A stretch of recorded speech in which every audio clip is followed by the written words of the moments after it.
सभी दर्शकों को नमस्कार, जय श्री कृष्णा, प्रणाम।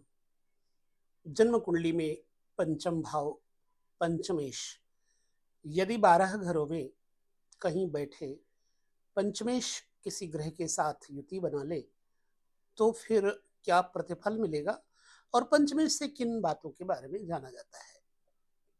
आइए हम देखते हैं चार्ट, और चार्ट के मुताबिक आपको हम पंचमेश का फलादेश लेकर के चलते हैं। अगर आपको कुंडली में जरा सा भी रुचि है, ज्योतिष में जरा से भी रुचि है, तो वीडियो का पूर्ण अन्वेषण जरूर करना, पूर्ण रूपेण इसको देखना भी जरूर है। हमारे जीवन में यदि वर्तमान काल में हमें कष्ट मिल रहा है तो उसके पीछे का रहस्य हमारे कर्म है, और हमारे कर्मों का, पूर्व कर्मों का निर्धारण हमारी जन्म कुंडली हमारे सामने प्रस्तुत करती है। पंचम भाव मूलतः पिछले जन्म के कर्मों का दर्शन भी करवा देती है। जैसे पुत्र के बारे में विचार किया जाता है पंचम भाव से। पुत्र क्या है? पिता की आत्मा है। आत्मा जातस्य वही पुत्र, यानी पुत्र को आत्मज कहा जाता है, क्योंकि पुत्र पिता की आत्मा है। अब मनुष्य के पिछले जन्म के अनुसार पुत्र उसका भविष्य है, और जब उसका पिछले जन्म का कर्म अच्छा होगा तो उसका पुत्र अच्छा होगा। एक कहावत है, बाढ़े पुत्र पिता के धर्मा, खेती उपजे अपने कर्मा। अपने कर्मों के अनुसार जातक को जीवन में खेती, किसानी, व्यवसाय, व्यापार, नौकरी इत्यादि में सुख मिलता है। लेकिन पिता के कर्म से पुत्र की जो कर्म होते हैं विशुद्ध हो जाते हैं, इसलिए बाढ़े पुत्र पिता के धर्म कहा जाता है। तो आइए जन्म कुंडली में हम पंचम भाव को लग्न में पहले देखते हैं। इसके लिए आपको अपने चार्ट में जाना चाहिए। हम तो अपने सामने एक चार्ट बना के रख लेते हैं और उसका अन्वेषण करने में हमें थोड़ी सहायता मिल जाती है, ताकि आपको कोई विषय देने के लिए हम भटके ना। लग्नेश पंचमेश अगर लग्न के अंतर्गत आ जाएगा, शुभ होने पर जातक को गुणी, विद्वान, धर्मात्मा, दयालु जैसे गुण पैदा करेगा। जातक बहुत ही ज्यादा वाचन शक्ति प्राप्त करता है। उसके अंदर बोलने चलने की क्षमता बड़ी युक्त होती है, धर्म आचरण युक्त होता है। ऐसा व्यक्ति समाज में उन्नायक की भांति उद्घोषक अच्छा बन करके लोगों में अच्छा प्रोत्साहन जागृत करता है। अच्छे पुत्र का पिता भी बनता है, और ऐसे व्यक्ति के पुत्र सुशिक्षित होते हैं, अच्छे पोस्ट पर कार्यरत भी होते हैं, उच्च अधिकारी होते हैं, जिसके कारण जातक की यश कीर्ति इस समाज में फैलती है। स्वयं ऐसा जातक भाषण कला में, स्पीच करने में बड़ा बढ़िया होगा, सफल होगा। शरीर का व्यक्तित्व तो बढ़िया होगा, विशाल देहधारी कहा जाता है, अर्थात अपना प्रभुत्व, शारीरिक प्रभुत्व भी समाज पे अच्छी छाप छोड़ता है। हाँ, सुतेश पंचमेश यदि लग्न में पाप ग्रहों के अधीन हो, पाप ग्रहों के बीच में हो, तो प्रायः जातक के संतान जातक को धोखा देने वाले होते हैं। पुत्र हो पर पुत्र सुख विहीन होता है ऐसा जातक। ऐसे जातक के पुत्र जन्म से कोई लाभ नहीं मिलता यदि पाप क्रांत होगा पंचमेश तो। और दूसरों के धन का लोभी हो जाता है जातक। अगर पंचमेश पापक ग्रहों के साथ होगा तो लालची प्रकृति का जातक बन जाएगा। ठीक है। पंचम भाव का मालिक द्वितीय भाव में बैठ करके जातक को अनेक प्रकार का सुख देता है। संतान सुख, धन सुख भी उसे परिपूर्ण मिलता है। और प्रायः इस जातक में कुछ गुण होते हैं, जैसे सिंगिंग, ठीक है, म्यूजिक यानी गायन और वादन जैसे कलाओं में इसकी अभिरुचि होती है। और ऐसा जातक जो है समस्त कलाओं में पारंगत कहा जा सकता है। मान सम्मान भी इसे खूब मिलता है। प्रायः ऐसा जातक जो पंचमेश द्वितीय भाव में बैठा हो तो स्त्री वर्ग का बड़ा प्रेमी होता है, और स्त्रियां इसकी तरफ बहुत आकर्षित होती है। लोकप्रिय होता है जातक, बशर्ते पंचमेश दूसरे घर में क्रूर ग्रहों के साथ, शत्रु ग्रहों के साथ ना हो। अगर निर्बल और शत्रु ग्रहों के साथ होगा तो जातक को दरिद्री बना देगा। ऐसा जातक काव्य कला को जानने वाला जरूर होगा, अच्छे पद पर नौकरी भी करता होगा, लेकिन कठिनाई से उसके घर का खर्च चलेगा। ये निशानी है। अगर आपका पंचमेश पापग्रही द्वितीय भाव में बैठा होगा तो फिर भी लाभ नहीं है। मान लेना कि आपका पंचमेश कहीं ना कहीं दूषित है, कुछ दुष्ट बुद्धि वाला होता है, चालाक होता है, और जो जीविका होती है उसकी थोड़े नीच कर्मों की वजह से भी हो जाती है। कई बार रिश्वतखोरी में भी आ जाता है। पंचमेश तृतीय भाव में यानी छोटे भाई बहनों के भाव में, सहज भाव में अगर बैठा हो तो जातक परिपक्व होता है, अच्छा होता है, पराक्रमी होता है, सुशिक्षित होता है, कलम का पुजारी होता है, अच्छी लेखन शैली होती है। इस व्यक्ति के समाज में मित्र भी अच्छे होते हैं और कुल मिलाकर के मीठी मीठी बातों में ये व्यक्ति बहुत दूसरों को अपनी तरफ खींचने की सामर्थ्य शक्ति रखता है। प्रसिद्ध होगा कि यह व्यक्ति बहुत मृदु है, बहुत मीठा है, परिवार में सबसे ज्यादा मीठा व्यक्ति कहा जा सकता है। और पंचमेश तृतीय में होने पर सहोदरों का प्रिय, परिवार को अच्छे मार्ग पर चलाने वाला होता है, परिवार का भरण पोषण बढ़िया तरीके से कर सकता है। और पंचमेश तृतीय भाव में बैठा हुआ इस बात का भी द्योतक है कि जातक कभी भी कोई कार्य करेगा तो बहुत ही सोच विचार करके करेगा, बार बार उसे अनेक बार सोच के करता है, इसलिए इस व्यक्ति को नीतिज्ञ कहा जा सकता है। पंचमेश नैसर्गिक पापी ग्रहों के साथ बैठा होगा तीसरे घर में तो जातक को स्वार्थी बनाएगा और दूसरों की चुगली करवाने वाला बनाएगा। दूसरों की चुगली करके ऐसे व्यक्ति को आनंद का अनुभव होता है। और धन के मामले में ऐसा जातक अत्यधिक कंजूस भी बन जाता है। सहोदरों एवं परिजनों से उसकी आपसी रंजिश रहती है, खटपट रहती है, यानी अपने मित्रों से, सहोदरों से उसका विचार विनिमय अच्छा नहीं होगा। अगर सुख भाव का स्वामी पंचमेश की स्थिति जातक को गुरु भक्त बना देती है, कब? जब पंचमेश सुख भाव में अच्छा बैठा होगा और जातक को माता पिता का आज्ञाकारी बनाएगा, उनकी सेवा में सदैव तत्पर रहने वाला जातक होता है। बहुत परिपूर्ण रूपेण इस पर अध्ययन करिएगा। ऐसे जातक को माता पिता का सुख बहुत लंबे समय तक, लंबे अरसे तक मिलता है। और इस जातक की जो संतान होती है वो भी जातक की आज्ञाकारिणी होती है।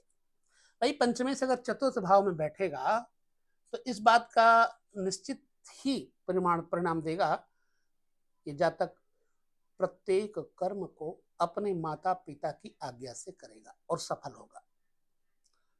संतान भी ऐसे व्यक्ति को आज्ञाकारी प्राप्त होती है और कुटुंब का खूब आदर सम्मान तो ये जातक करता ही है। और साथ में इस जातक के अंदर समाज के प्रति बड़ी जिम्मेदारियां होती और इसकी वजह से जातक प्रायः समाज का नेता कहा जा सकता है, नेता माना जा सकता है। ऐसे में मंत्री, अध्यापन कार्य करने वाला अच्छा सचिव भी साबित होता है ऐसा जातक। यदि पंचमेश चौथे घर में पापी होकर बैठेगा, पाप प्रभाव में होगा, तो जातक देव गुरु का भक्त नहीं होगा, पिता से बैर रखने वाला होगा, संतान के कारण अपकृति का भागी बनकर के दुख क्लेश आदि से संतप्त भी रह सकता है। पंचमेश यदि पाप में होगा तो बढ़िया प्रभाव नहीं बनेगा। निर्बल अथवा पाप प्रभाव में होगा तो जातक गुरु से द्वेष करने वाला होगा। और पंचमेश पंचम में ही अगर स्थित हो जाए तो यह जातक विद्वान होगा, प्रसिद्ध विद्वान होगा। इस पर मैंने प्रैक्टिकल देखा है, आजमाया हुआ है। पंचम अगर पंचमेश पंचम में बैठा है, शुभ बैठा है, तो जातक को प्रसिद्धि और विद्वता में कोई कसर नहीं रहती। समाज में उसको आदर मिलता है, समाज उसको सम्मान देता है। समाज को ऐसे व्यक्तियों की जरूरत होती है, भाषण कला में प्रवीण, विद्वान पुत्रों का पिता, ऐसा व्यक्ति होता है जब पंचमेश पंचम में बैठा होगा, शुभ होगा तो और ऊंचे लोगों में इसको आदर प्राप्त होता है। भाषण कला में भी ये निपुण होता है। धन की उसे कमी नहीं रहती, शिक्षा उसको प्राप्त होती है।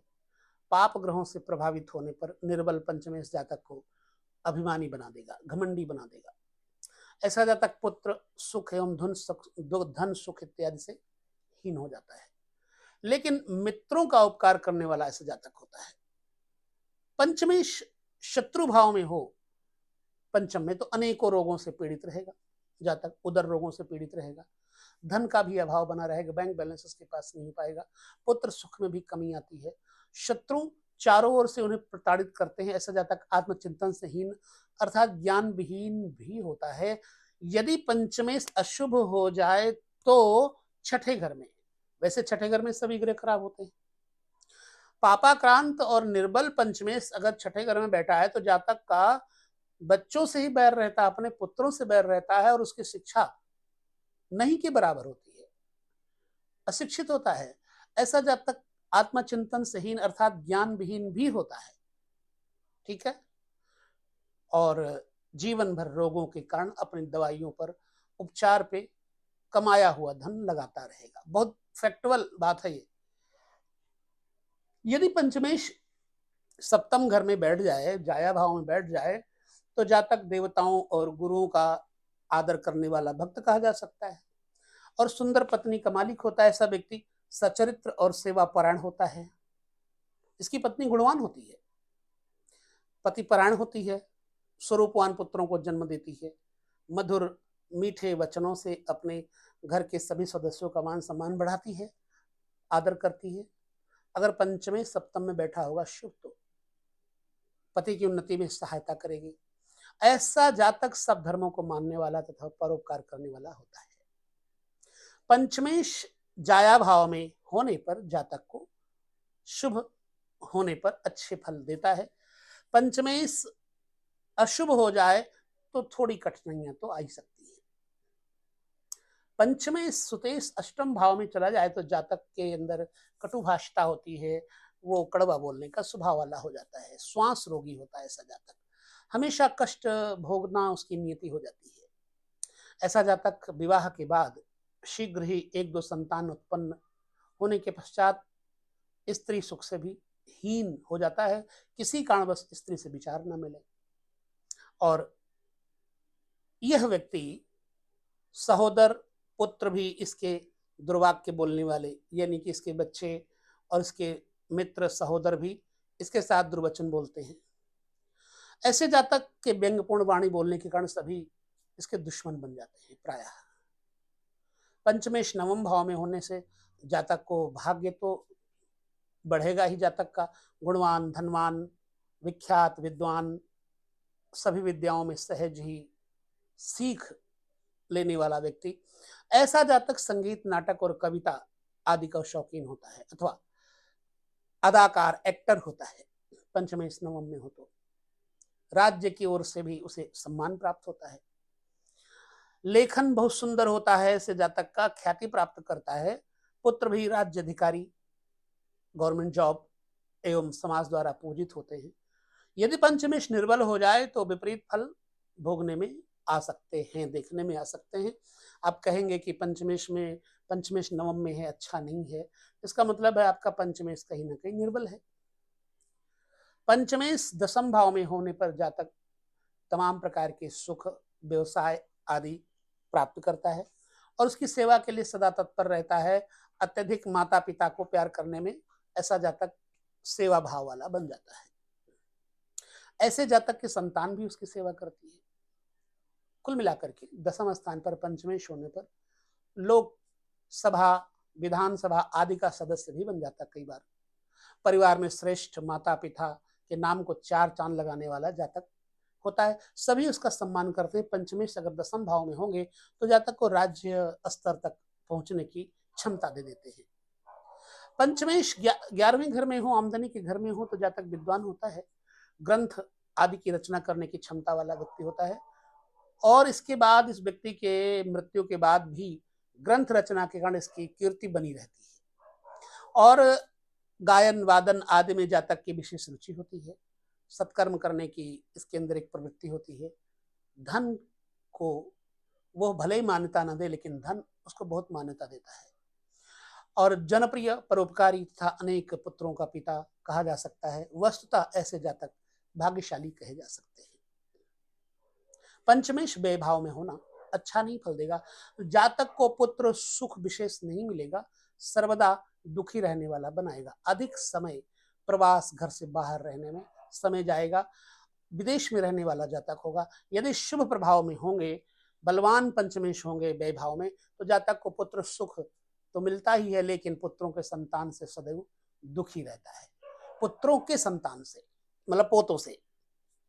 यदि पंचमेश शुभ होकर के व्यय भाव में होंगे, 12वें भाव में होंगे, तो जातक के पुत्र अच्छे सुयोग्य होंगे, आज्ञाकारी होंगे। 1 मिनट में अपने पिता की आज्ञा से बहुत सारा धन भी खर्च कर सकते हैं। इतने पर भी जातक विदेश वास करता है, फिर भी अशुभ प्रभाव में पंचमेश पुत्रहीन भी बना देता है, दत्तक पुत्र का योग दे देता है। इस प्रकार से पंचमेश का 12 भाव में संक्षेप में शीघ्रता के द्वारा मैंने आपको ये वीडियो दिया। थोड़ा समय कम था, लेकिन चूंकि वीडियो देना जरूरी था, तो मैंने आपको ये वीडियो देने का प्रयास किया है।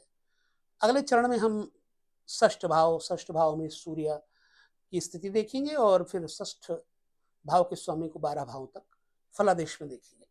वीडियो का शायद आपको इतना अच्छा वो न लगा हो प्रदर्शन, परंतु भाव अच्छे हैं।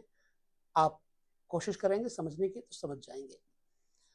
फिलहाल इतना ही, पुनः जल्दी मिलेंगे किसी अन्य वीडियो में। तब तक नमस्कार, जय श्री कृष्ण, प्रणाम।